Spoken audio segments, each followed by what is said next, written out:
నమస్తే, welcome to Leo news. Mangalagiri TDP party ఆఫీస్పై దాడి, అలాగే చంద్రబాబు గారి ఇంటిపై దాడి జరిగిన కేసులో ఇప్పటికే వైసీపీ నాయకులు ముందస్తు బెయిల్కి అయితే అప్లై చేసుకున్న విషయం మనందరికీ తెలిసిందే. దీనికి హైకోర్టు నో చెప్పడంతో అరెస్టుల పర్వం అయితే మొదలైంది. ముందుగా నందిగం సురేష్ని అయితే అరెస్ట్ చేశారు. అయితే నందిగం సురేష్ మరి ఎలా దొరికాడు? నందిగం సురేష్ దొరకటం వెనుక వైసీపీ పెద్దల హస్తం ఉంది అంటున్నారు. అసలు మరి ఆ పార్టీకి సంబంధించినటువంటి వ్యక్తి మీద ఆ పార్టీ నేతల హస్తం ఉండడం ఏంటి అన్నది కూడా మరి ఇంట్రెస్టింగ్గా మారింది. అసలు నందిగం సురేష్ అరెస్ట్ వెనుక ఏం జరిగింది, ఇలాంటి విషయాలన్నీ తెలుసుకుందాం. మనతో పాటు ఉన్నారు సీనియర్ పొలిటికల్ జర్నలిస్ట్ సత్యమూర్తి గారు. నమస్కారం. నమస్కారం అండి. సార్, ఇప్పుడు టీడీపీ పార్టీ ఆఫీస్పై దాడి, చంద్రబాబు గారింటిపై దాడి కేసులో నందిగం సురేష్ని అయితే అరెస్ట్ చేశారు. ఆయన అంటే ఒకరోజు ఇంటికి వెళ్తే లాకేసి ఉందని చెప్పారు. ఆ తర్వాత హైదరాబాద్ వెళ్తుండగా పట్టుకున్నారు అని చెప్పారు. కానీ అంత ఈజీగా అంటే ఇప్పటికీ చాలామంది వైసీపీకి సంబంధించిన వాళ్ళు చాలా రోజులుగా కూడా అజ్ఞాతంలో ఉన్నారు. వాళ్ళు ఎవరూ కూడా కనిపించలేదు. ఈవెన్ ఈ కేసులో ఆరోపణలు ఎదుర్కొంటున్న వాళ్ళు కూడా ఇప్పటివరకు దొరకలేదు. కానీ నందిగం సురేష్ మాత్రం వెంటనే దొరకడం జరిగింది. సో దీని వెనుక వైసీపీ ముఖ్యులే ఉన్నారు, వాళ్ళ హస్తం ఉంది అంటున్నారు. అది నిజమే అంటారా? ఒకవేళ ఉంటే ఎవరై ఉంటారు? ఎందుకు వాళ్ళ హస్తం ఉందంటారు? ఏం చెప్తారు? నిజమే. ఇది ఇప్పుడు మీరు చెప్పిన ఆరోపణలన్నీ కూడా నిజమే.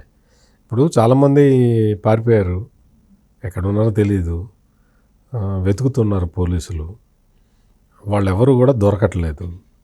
ఈ Beverages Corporation MD Vasudeva Reddy, mining Venkata Reddy, ఇటువంటి వాళ్ళందరూ బెంగళూరులో ఉన్నారని చెప్పి అంటున్నారు.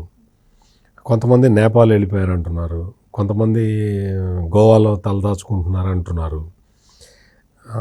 కొంతమంది సోషల్ మీడియాలో పోస్టులు పెట్టిన వాళ్ళు ఢిల్లీలో ఉన్నారని చెప్పి అంటున్నారు. ఇట్లా రకరకాలుగా అందరికీ భయమే కదా. అప్పుడు జగన్మోహన్ రెడ్డి అధికారంలో ఉన్నప్పుడు విచ్చలవిడిగా ప్రవర్తించారు. ఇప్పుడు ఈ నందిగం సురేష్, లేళ్లాపిరెడ్డి వీళ్ళందరూ కూడా పార్టీ ఆఫీస్ మీద అటాక్ చేశారు. చంద్రబాబు నాయుడు ఇంటి మీద అటాక్ చేసింది జోగి రమేష్ వెళ్ళిపోయి, అతను అధికారంలో ఉన్నాడు, నేను వెళ్ళి ప్రతిపక్ష నాయకుడు వినతి పత్రం ఇవ్వడానికి వెళ్ళానని చెప్తాడు. ఇట్లా వీళ్ళందరూ కూడా జగన్మోహన్ రెడ్డి 30 ఏళ్ళు ముఖ్యమంత్రిగా ఉంటాడు, మనం ఈ లోపల మనం 70 ఏళ్ళకి 80 ఏళ్ళకి రీచ్ అయిపోతాము, ఇక మనకేం కాదు అన్న భ్రమలోనే బతికారు వీళ్ళందరూ కూడా. అట్లాగే బతికి తెలుగుదేశం పార్టీ ఆఫీస్ మీద దాడి. అసలు నిజంగా ఆ రోజు తెలుగుదేశం పార్టీ ఆఫీసు మీద దాడి జరిగిన విధానం చూస్తే భయం పుడుతుంది అందరికీ. రాష్ట్ర ప్రజలందరూ వణికిపోయారు. ఒక్క తెలుగుదేశం వాళ్ళు కాదు, రాష్ట్ర ప్రజలు మొత్తం. ఇట్లా చేస్తారా, ఇట్లా కొడతారా, ఎట్ట ఇళ్ల మీదకి దాడికి వచ్చి ఇట్ట కొడతారా? తెలుగుదేశం పార్టీ ప్రధాన కార్యాలయం మీదకి వెళ్ళి అక్కడ పనిచేసే తెలుగుదేశం పార్టీ కార్యాలయంలో పనిచేసే సిబ్బందిని రక్తం కారేలాగొట్టారు, ధ్వంసం చేశారు. అద్దాలు అన్నీ పగలగొట్టి వెళ్ళి లోపలికి వెళ్ళి కంప్యూటర్లు రిసెప్షనిస్ట్ దగ్గర మొత్తం అన్ని బద్దలు కొట్టి పెట్టారు, మనుషుల్ని చితగ్గొట్టారు. ఆ భయానకమైన ఆ దృశ్యాలని చూసి రాష్ట్ర ప్రజలు అందరూ వణికిపోయారు. ఇదేంది ఇట్టుందేంటి, ఇదేమి రాజ్యం అని. దానికి తోడు పోలీసులు అందరూ మరి వాళ్ళు అంతేనండి, మరి వాళ్ళ కోపం వస్తే వాళ్ళు కొట్టరా అన్నాడు అప్పటి డీజీపీ. ఇవన్నీ మనకి జరిగినాయి. తర్వాత ప్రభుత్వం మారిన తర్వాత ఒక్కొక్కడు పారిపోవటం మొదలుపెట్టాడు. అదే క్రమంలో ఇప్పుడు తెలుగుదేశం పార్టీ ఆఫీస్ మీద అటాక్ జరిగిన కేసుని ఆ రోజు పోలీసులు నమోదు చేసి దాని మీద కరెక్ట్గా దర్యాప్తు చేసి ఇందులో నిందితులు ఎవరెవరు ఉన్నారు అని వాళ్ళు తీసి వాళ్ళ మీద కేసులు పెట్టి ఏదన్నా చేసినట్టయితే కొంతవరకు ప్రజలు వైసీపీని నమ్ముండేవాళ్ళు, జగన్మోహన్ రెడ్డిని నమ్ముండేవాళ్ళు. కానీ అటువంటివి ఏవి చేయలే. అసలు ఈ కేసు అవన్నీ మామూలే అన్నట్టుగా పోలీసులు ప్రవర్తించారు.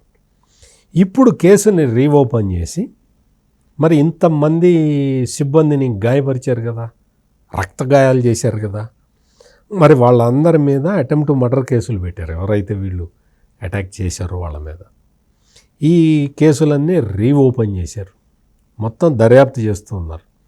ఆ క్రమంలో ఈ పేర్లన్నీ బయటకు వచ్చినాయి.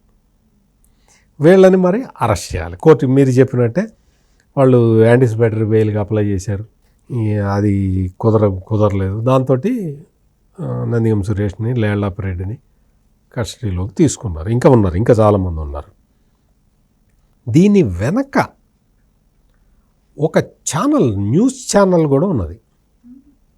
న్యూస్ ఛానల్కి సంబంధించిన వ్యక్తులు కూడా ఉన్నారు. ఈ దాడి మొత్తాన్ని వాళ్ళు మానిటర్ చేశారు. మరి వాళ్ళు ఎందుకు వచ్చారు? న్యూస్ ఛానల్ వాళ్ళు ఎందుకు వచ్చారు అక్కడికి? కవర్ చేయడానికి వచ్చారా?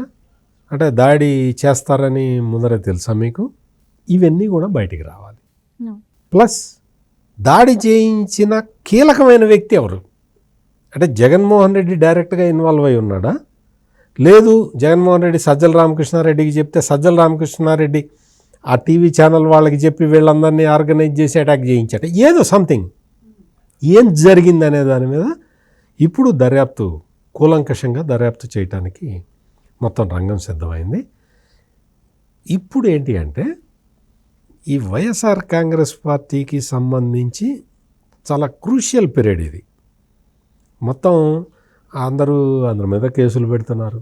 అంటే వాళ్ళు చేసిన ఎదవ పనులకే. మామూలుగా జగన్మోహన్ రెడ్డి ఏం చేశాడంటే అందరినీ కక్ష సాధించేవాడు కదా. వీళ్ళు కక్ష సాధించడం కదా, మామూలు చట్ట ప్రకారం కేసులు పెడుతున్నారు. దాంతో మొన్న బొత్స సత్యనారాయణ, వైవి సుబ్బారెడ్డి మా వాళ్ళందరినీ అరెస్ట్ చేస్తున్నారు, మా వాళ్ళందరి మీద కేసులు పెడుతున్నారు.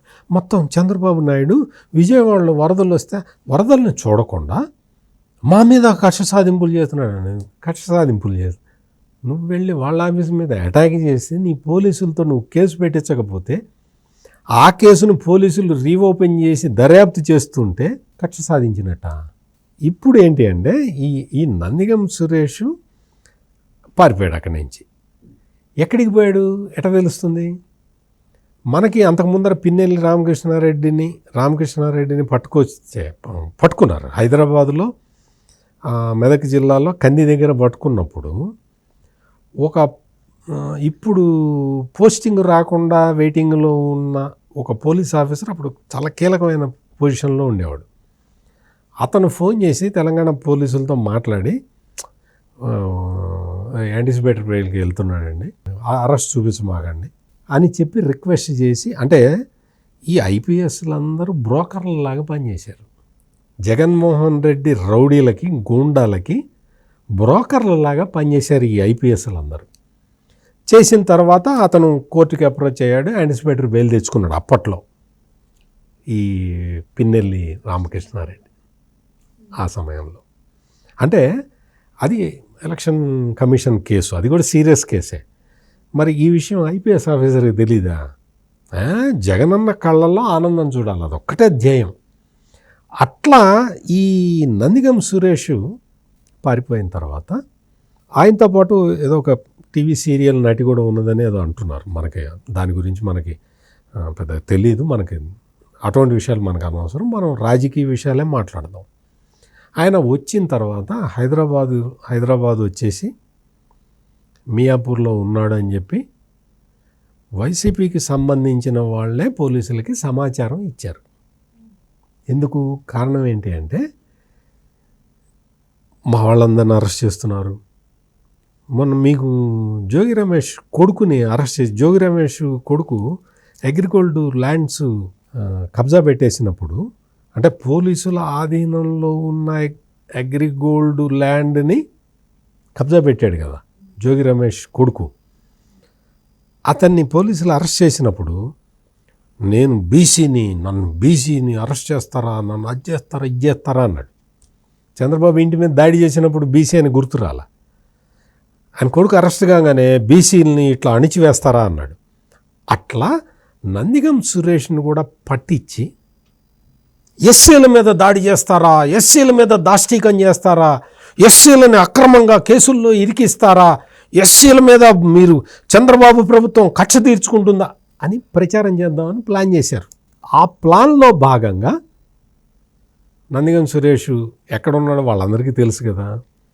వాళ్ళే పోలీసులకి సమాచారం ఇచ్చి, అంటే దీన్నంతా రాజకీయ కోణంలోకి తీసుకెళ్ళి గొడవ చెయ్యాలి. అప్పుడు బీసీ కులాన్ని అడ్డం పెట్టుకున్నట్టు ఇప్పుడు ఎస్సీ కులాన్ని అడ్డం పెట్టుకోవాలి అన్న పెద్ద మాస్టర్ పొలిటికల్ ప్లాన్. ఆ ప్లాన్ ప్రకారం పట్టించారు. ఇది వైసీపీ లీడర్లు కావాలని చేసిందే. పోలీసులు పట్టుకోలేరా అని మీరు అడగచ్చు. పోలీసులు ఎట్లయినా పట్టుకుంటారు. ఎంతమందిని ఆపారు? దేవినేని అవినాష్ వెళ్తూ ఉంటే ఎయిర్పోర్ట్లో ఆపారు కదా. అట్లా ఒకటి కాదు, అందరూ పారిపోతుంటే అందరూ పోలీసు రాడార్లోనే ఉన్నారు. పోలీసులు ఏమి అంత అసమర్థంగా ఉండరు. వైసీపీ లీడర్లు పట్టిస్తే పట్టుకోవటం లేకపోతే వదిలేయటం ఉండదు. కానీ ఈ కేసులో మాత్రం ఒక పొలిటికల్ కాన్స్పిరసీ తోటి వైసీపీనే ఉప్పందించి ఇతన్ని అరెస్ట్ చేయించింది. ఇది జరిగిన స్టోరీ. దీని మీద అతను మరి నందిగం సురేష్ ఎట్లా రియాక్ట్ అవుతాడు అంటే ముందరే అతనికి కూడా చెప్తారు కదా, నిన్ను పట్టిస్తాంలే పోలీసులకి, అరెస్ట్ అయిన తర్వాత ఎస్ఐల మీద దౌర్జన్యం చేస్తున్నారని గొడవ చేయి, అదంతా కొట్టుకుపోతుంది మొత్తం అంతా కూడా అని ఏదో చెప్తారు కదా ప్లాను.